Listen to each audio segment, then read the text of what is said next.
Shalom semuanya. Kembali saya ucapkan puji dan syukur atas berkat dan rahmat yang telah Tuhan berikan pada kita semua. Dan pada kesempatan kali ini saya ingin menjelaskan tentang materi pemeliharaan Allah terhadap alam. Sebelum kita lanjut membahas materi ini lebih jauh, marilah kita bersatu di dalam doa. Tuhan Bapa kami yang di surga, terima kasih Tuhan atas kesempatan yang telah Engkau berikan pada kami pada hari ini Tuhan.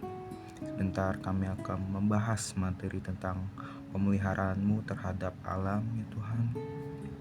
Berkatilah agar kami dapat mengerti dan mendengarkan materi ini dengan baik Tuhan. Di dalam nama Tuhan Yesus kami berdoa dan mengucap syukur. Amin. Pertama-tama izinkan saya memperkenalkan diri. Nama saya Adam Julian Fernanda. Saya dari kelas 11-1. Materi atau topik yang kita bahas pada kesempatan kali ini mungkin akan sangat relevan dengan kondisi bumi kita saat ini, yaitu pemeliharaan Allah terhadap alam.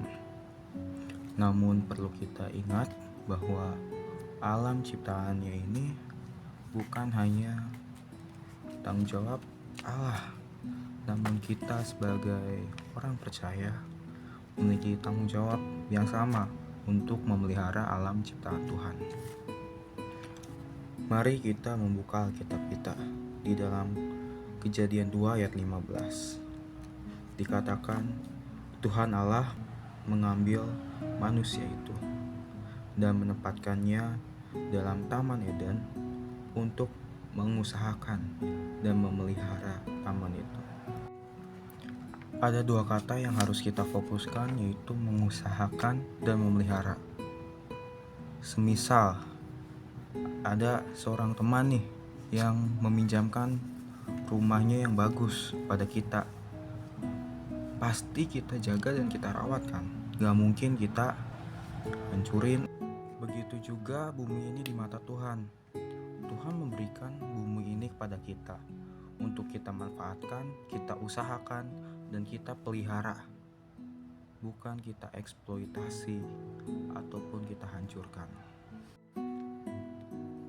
Tapi kenyataannya, apakah alam yang telah Tuhan titipkan kepada kita sudah kita rawat dengan baik? Kenyataannya tidak sepenuhnya. Sebagai contoh, jika kita melihat saudara kita yang berada di Kalimantan. Dulu, Kalimantan merupakan paru-paru dunia. Hijau, lebat, dan menjadi habitat atau rumah untuk ribuan spesies, baik itu fauna maupun flora. Namun sekarang banjir bandang menerjang sejumlah desa di Kabupaten Balangan, Kalimantan Selatan, dan akibatnya ratusan rumah terendam banjir. Pemirsa, banjir bandang menghantam sejumlah pemukiman warga dan sarana umum lainnya di wilayah Kabupaten Balangan, Kalimantan Selatan. Banjir terjadi pada pagi kemarin setelah turun hujan lebat sejak tengah malam. Ini akibat penebangan hutan liar ataupun PD. Jadi sudah 20 tahun yang silam. Jadi inilah imbas yang dapat kami rasakan. Jadi gunung yang ada ini, gunung ini di belakang gunung. Jadi pohon-pohon yang besar sudah habis ditebang sehingga PT yang melakukannya. Itu yang namanya PT Guti, ada beberapa PT 20 tahun yang silam. 30 tahun yang silam, bukan 20. The total park size right now on paper is 86,000 hectares. And how much is left now of that original area of the park? Right now we estimate about 18,000 hectares. Isn't the forestry department responsible for policing this kind of activity? Yes, the Ministry of Forestry is in charge of doing all the law enforcement. This is supposed to be controlled by the government, right? Why isn't it being stopped? Corruption is the real enemy of a good system. But the Minister of Forestry, didn't he? Harrison Ford, aktor Hollywood Harrison Ford, aktor Hollywood Harrison Ford, Harrison Ford, Harrison Ford, Harrison Ford. Years of living dangerously.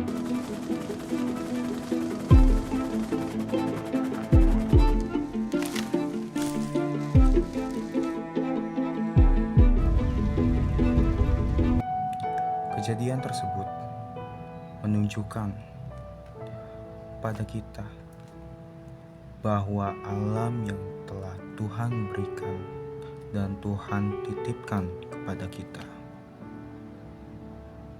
belum sepenuhnya kita jaga dan kita rawat dengan baik. Namun, mengapa hal tersebut bisa terjadi? Jawabannya adalah akibat keserakahan manusia. Ribuan hektar lahan hutan ditebang. Untuk apa? Untuk dijadikan area tambang atau bahkan perkebunan monokultur.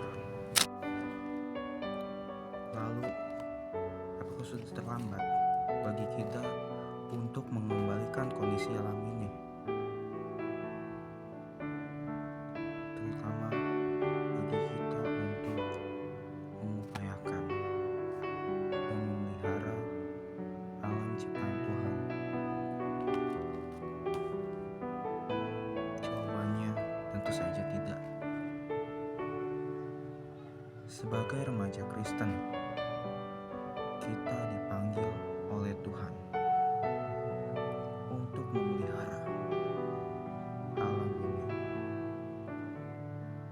Tidak perlu dari hal-hal yang besar. Kita bisa mulai dari hal yang paling kecil. Contohnya, dari bagaimana kita memilah sampah kita, di mana kita membuang sampah tersebut, dan penggunaan plastik. Dengan menggunakan plastik sama saja kita menambah jumlah sampah di alam. Selain itu, kita mungkin bisa mengikuti aksi nyata, mulai dari mungkin penanaman pohon, atau mungkin melalui edukasi. Tidak perlu ke tempat-tempat yang besar atau ke banyak sekali orang. Kita bisa mulai dari teman-teman sekitar kita, orang tua, atau kepada siapa saja di sekitar kita. Karena mulai dari situlah akan terbentuk sebuah kebiasaan yang baik yang akan mulai menyebar kepada banyak orang dan mengembalikan kondisi alam kita seperti semula. Namun, dari kekacauan yang telah terjadi, Tuhan mencoba untuk memperlihatkan kepada kita tentang mujizatnya yang ajaib.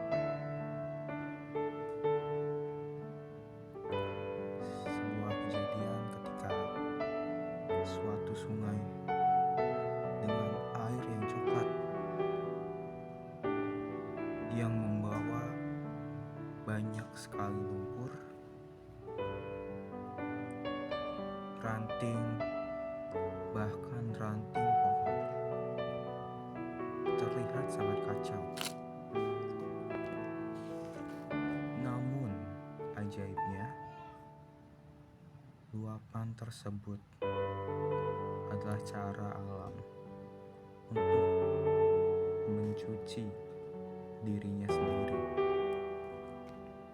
Air tersebut justru lebih jernih hari sebelumnya, bahkan dapat menyaingi danau-danau ataupun sungai-sungai yang ada di Eropa. Dan ini menjadi bukti nyata bahwa Allah memelihara dan bahkan memulihkan alam ciptaannya.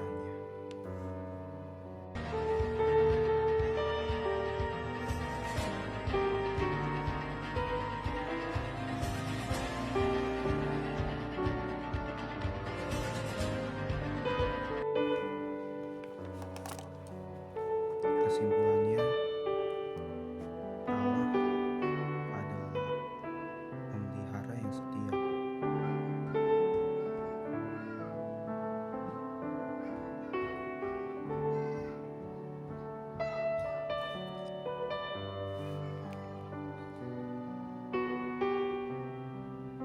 Dan alam memiliki daya pulih yang ajaib.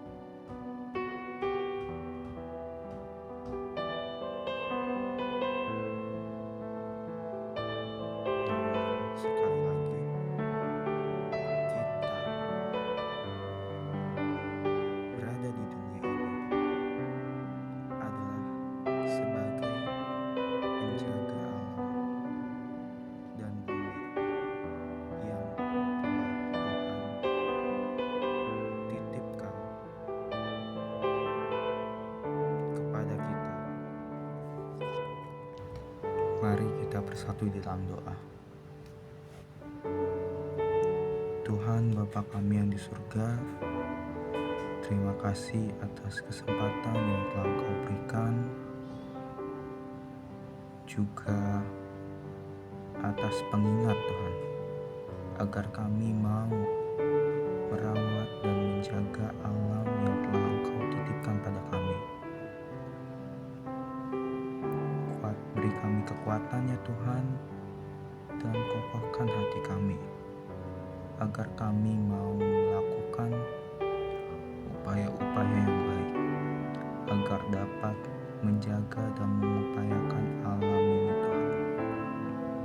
Di dalam nama Tuhan Yesus Kristus kami berdoa dan mengucap syukur.